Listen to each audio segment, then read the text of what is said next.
నమస్కారం. తెలుగు కథల వేదికకు స్వాగతం.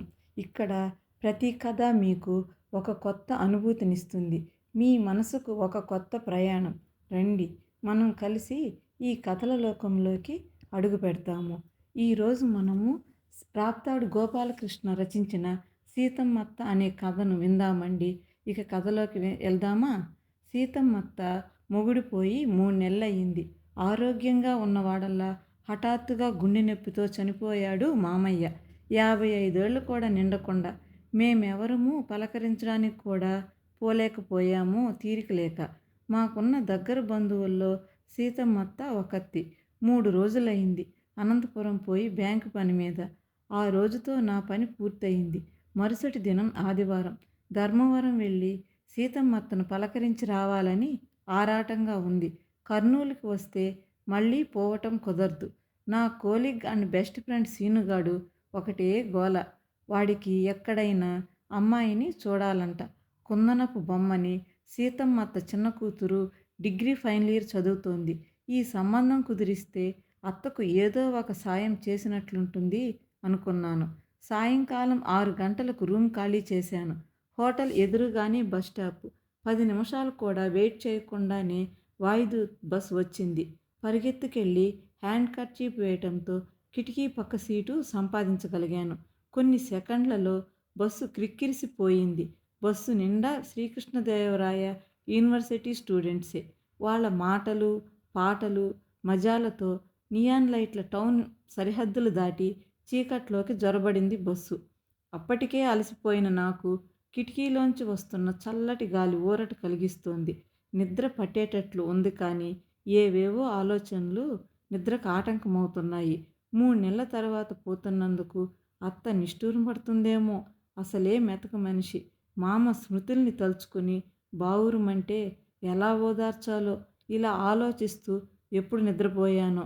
జామ పండ్లు, సోడాల వాళ్ళ అరుపులతో మెలకు వచ్చింది. బత్తెలపల్లి ఎక్కేవాళ్ళు, దిగేవాళ్ళు, కొనేవాళ్ళు, అమ్మేవాళ్ళతో కాసేపు గడబిడ. నేను కూడా ఒక సోడా తాగాను. నిద్రమత్తు వదిలింది. బస్సు మళ్ళీ కదిలింది. సీతమ్మత్త మా నాన్నగారి తరపున దగ్గరి బంధువు. మామయ్య పట్టుచీరల అంగట్లో అకౌంట్స్ రాసేవాడు. పల్లెలో 5 ఎకరాల చేను కూడా ఉంది. వర్షం పడాలే గాని బంగారం పండుతుంది. పెద్ద కూతురికి పెళ్ళయింది. చిన్న కూతురు చదువుతోంది. కొడుకులు లేరు. 2 రూముల చిన్న ఇల్లు అయినా సొంతది. ఎంతో ఒద్దికగా పొందికగా కనిపించే అత్త జీవితాన్ని చూసి మా అమ్మ అప్పుడప్పుడు ఈర్ష్యపడేది. మామయ్య సన్నగా పొడుగ్గా ఉన్నప్పటికీ గంభీరంగా ఉండేవాడు. తెల్ల ఫుల్ షర్టు, గోచీ పంచ, భుజాన చల్ల, నుదుట ఎర్రని నామం. ఇది మామయ్య ఆకృతి. నవ్వు, కోపము కానీ ఒక విచిత్రమైన ఫీలింగ్ ఆయన మొహంలో దోగాడేది. ఒత్తైన కనుబొమ్మల కింద నల్లటి కళ్ళు చురుగ్గా మెరిసేవి. ఎవరితోనూ ఎక్కువ మాట్లాడేవాడు కాదు. అత్త అందగత్తె అనదగింది. పసుపు పచ్చ శరీర ఛాయ, నల్లటి పొడవాటి జడ, కోలముక్కు, చత్వారపు అద్దాలు మరింత అందాన్ని, గంభీరతను తెచ్చిపెడతాయి. ఏ 7ో 8ో చదువుకున్న అత్త బాగా చదువుకున్న దానిలా కనిపిస్తుంది. మామయ్య మాటను జవదాటినట్లు నాకెప్పుడూ కనిపించలేదు. ఇంట్లో మామయ్య ఉండేది అతి తక్కువ సమయం. ఉన్న కొద్దిసేపు చీమ చిటుక్కుమనదు. ఆయనెప్పుడూ మౌనంగా రేడియో వింటూ ఉండేవాడు. సిగరెట్ కాల్చే అలవాటు లేదు, కానీ తరచూ తాంబూలం వేసేవాడు. 8 గంటలు కావస్తుండగా క్లాక్ టవర్ దగ్గర ఆగింది బస్సు. దిగాను. అక్కడి నుంచి కుడివైపు సందులో పర్లాంగ్ దూరం నడిస్తే అత్త ఇల్లు. నన్ను చూస్తూనే సాదరంగా ఆహ్వానించింది అత్త. నా భార్యను, పిల్లల్ని, వాళ్ళ చదువును గురించిన సమాచారం అంతా అడిగింది. ఉమ్మ సిగ్గుసిగ్గుగా పలకరించి వంటగదిలోకి తప్పుకుంది. ఇంత రాత్రి వచ్చినావు, పొద్దులేకపోయినేమిరా నీకు? ఈ ఆలప్పుడు కాఫీ ఏమి తాగుతావు? కాళ్ళు కడుక్కోపో, ఏకంగా భోజనం చేస్తూ అంది అత్త. బడలిక తీరిన తర్వాత కాళ్ళు ముఖం కడుక్కున్నాను. ముగ్గురం భోజనానికి కూర్చున్నాం. ఉమ్మతో పరాచికాలు ఆడుకుంటూ భోజనం ముగించాను. టీవీ చూస్తున్నాను. అత్త, ఉమ అంట్లన్నీ తోమి వంటిల్లు సర్దారు. ఒరేయ్, కింద ఉక్కగా ఉంటుంది, మిద్ది మీదకు పోదాంరా, చల్లగా ఉంటుంది అని పొరుపు వేయించింది అత్త. కాసేపు కబుర్లు చెప్పి చదువుకుంటానని కిందికి పోయింది ఉమ. వినీలాకాశం నిర్మలంగా ఉంది. నక్షత్రాలు మినుకు మినుకుమంటున్నాయి. చల్లగాలి వీస్తుంటే హాయిగా ఉంది ప్రాణానికి. పరుపు మీద మేను వాల్చాను. అత్త పిట్టగోడి కానుకొని కూర్చుంది. తాంబూలం తట్టలు అన్నీ సిద్ధం చేసుకుంది. నన్ను వేసుకోమంది. వద్దన్నాను. అత్త పుక్కిట ఇంత లావుతో నమలటం మొదలుపెట్టింది. ప్రపంచ విషయాలన్నీ మాట్లాడుతుంది కానీ మామయ్య ఊసే ఎత్తదు. నిష్ఠూరపడుతుందేమో, ఏడుస్తుందేమో అని ఊహించిన నాకు ఏదో ఆత్రంగా వెలితిగా ఉంది. అసలు ఏమీ జరగనట్లు ఉంది అత్త. ఉండబట్టలేక ఏదో అపరాధభావంతో నేనే అన్నాను మామయ్యని, కడసారి చూడలేకపోతిమత్తా అని. రాకపోతే రాకపోతిర్లే నాయనా, తీరిక ఉంటే ఉండేవాడివా నీవు అంది నా మీద ఎంతో నమ్మకంగా. అప్పుడైనా మామయ్య చావు గురించి, దినాల గురించి చెప్తుందేమో అంటే లేదు. ఆ విషయాన్ని పొడిగించడం ఇష్టం లేనట్లుగా ఉంది అత్త ఆంతర్యం. అర్థం కాక నేను టాపిక్ మార్చాను. సీనుగాడి సంగతి గుర్తొచ్చింది. గొంతు సవరించుకుని మెల్లగా, అత్త, శ్రీనివాసులని మా ఆఫీసులో పనిచేస్తున్నాడు. నాకంటే 5 ఏళ్ల చిన్నోడు. మంచి పిల్లోడు. మన కుటుంబంతో చాలా స్నేహంగా ఉంటాడు. ఏ బరువు బాధ్యతలు లేవు. మన ఉమకి మంచి సంబంధం అవుతుంది, ఆలోచిస్తావా అన్నాను. వెంటనే ఏమీ మాట్లాడలేదు అత్త. కొద్దిసేపు మౌనం వహించింది. తరువాత, నా బిడ్డకు నేను పెండ్లి చేయదలుచుకోలేదు పాపోడా. దాని చదువు అది చదువుకొని, దాని కాళ్ళ మీద అది నిలబడి, దాని జీవితం అదే నిర్ణయించుకుంటుంది అంది దృఢంగా. చదువు సంగతి ఏముందిలే అత్త, పెళ్ళి నాకు చదువుకోకూడదా? మావాడు చాలా పరపతి ఉన్నాడు. తప్పకుండా ఉద్యోగం కూడా సంపాదిస్తాడు అన్నాను. చదువు ఉద్యోగం సంగతి కాదురా నేను మాట్లాడేది. పెండ్లి సంసారం అంటేనే యావగింపు వచ్చింది నాకు అంది ఖండితంగా, తొణుకు బెణుకు లేకుండా. అత్త ఆలోచనలు, మాటలు చాలా కొత్తగా అనిపించాయి నాకు. ఏమి మాట్లాడాలో తోచక ఊరుకుండిపోయాను. పైకి లేచి ఒక మూలకు ఉమ్మివేసి వచ్చింది. వెంట్రుకలు సవరించుకొని కొప్పు విప్పి మళ్ళీ కట్టుకుంది. కొంగును 2 భుజాల మీదుగా నిండుగా కప్పుకుంది. కొన్ని నీళ్లు తాగి మళ్ళీ అందుకుంది. ఎందుకు చేయాలి చెప్పు నాయనా పెండ్లి? పెండ్లి చేసుకుని 30 ఏండ్లు సంసారం చేసి నేనేం బావుకున్నానని, అది ఒక జీవితమేనా అంది.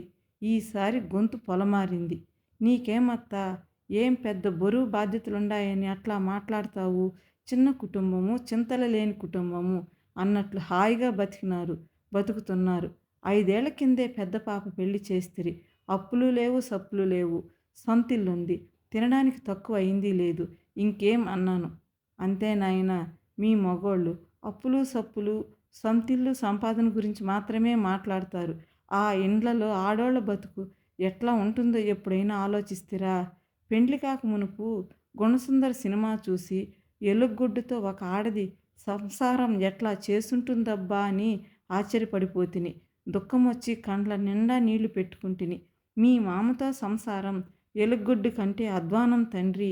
30 ఏండ్లలో ఏ దేవుడు నన్ను రక్షించలేకపోయే మీ మామ బారి నుంచి. నాకంటూ ఒక బతుకు ఉండిందా?